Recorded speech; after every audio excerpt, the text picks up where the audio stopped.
What you avoid controls you.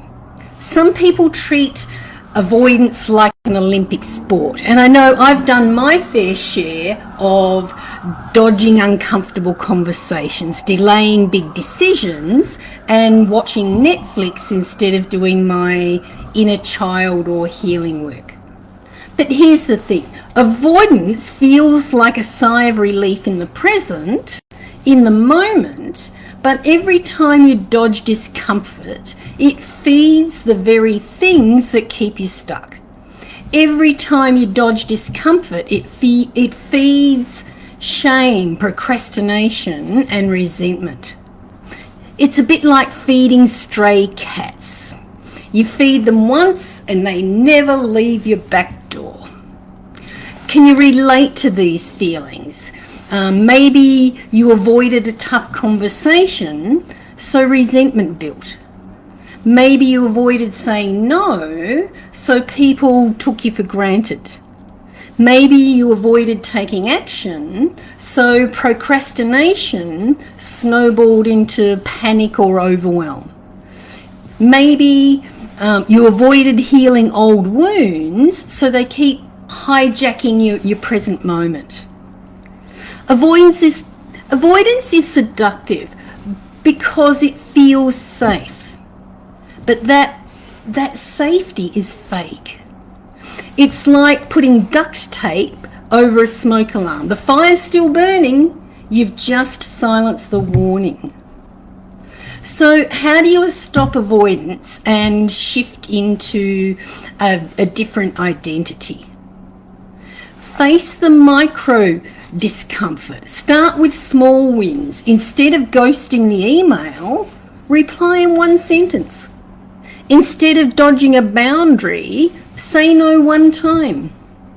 Because micro discomfort builds macro confidence when you face it. Rehearse the new identity. Identity isn't fixed, it's a feedback loop. You're not a procrastinator, you're someone who has practiced procrastinating. So flip it. Practice being decisive. Practice being honest. Practice being courageous. And don't just replace, remove. As well as cutting out the bad habit, you must override it. Don't just stop doom scrolling, replace it with breath work or walking. Don't just stop complaining and criticizing, replace it with gratitude, with positivity and looking for good. Don't just stop over giving, replace it with self-care that fills your tank. Because here's the truth, you aren't who you think you are. You are who you have practiced being so far. Every choice, every habit, every story that you tell yourself is building the next version of you. So if you don't like who you've been, or you simply know that you can and do be better, there's good news. You're not stuck there.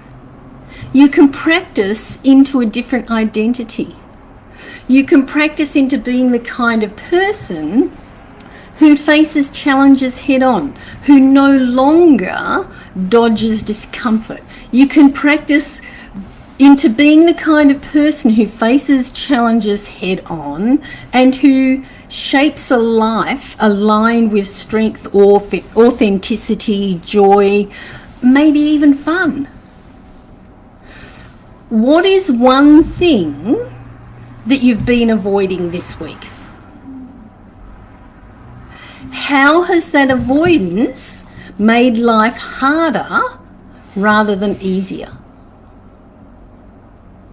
What are 3 habits, roles or beliefs that you've practiced that no longer serve you? Write them down. What are 3 habits, roles or beliefs that you've practiced that no longer serve you? Next to each one, write the identity that you're going to replace it with. So write down what you're letting go of and write down next to it what you're replacing it with. Choose one action that you've been avoiding. Commit to doing it within the next 24 hours.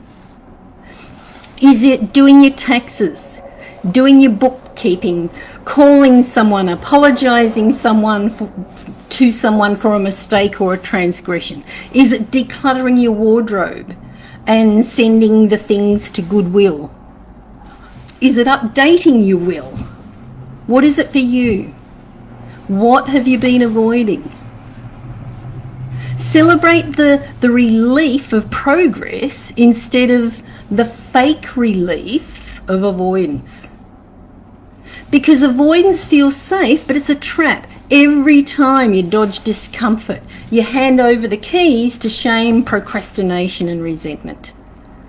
So here's your challenge. Face what you've been avoiding. Replace it with a stronger practice. Keep becoming the person that you were always meant to be. Keep evolving into the person that you know you were always meant to be. Because you're not your past habits.